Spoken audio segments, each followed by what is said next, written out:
Bali, ito guys yung bibigay natin yung mga damit kay Ate Tess. Yung ano, tawag din yung isang parking attendant dun sa may Maynila. Nanghingi kasi sa akin ng damit eh. Bali, ito. Mga damit na ano. Bibigay natin sa kanya mamaya. Pagdating natin doon sa Maynila.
A few moments later.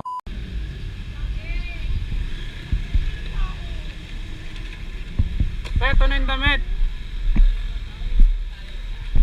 Wala po kayo kahapon. Kapon, galing ako sa ano? Ha?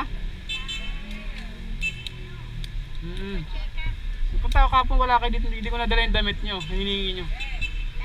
Sige po. Ayun na yung damit niya, te. Binigay ko na. Uy, meron ka palang ano. May ayuda. Hindi, ano lang yan.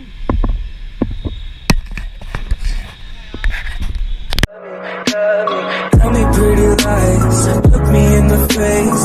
Tell me that you love me, even if it's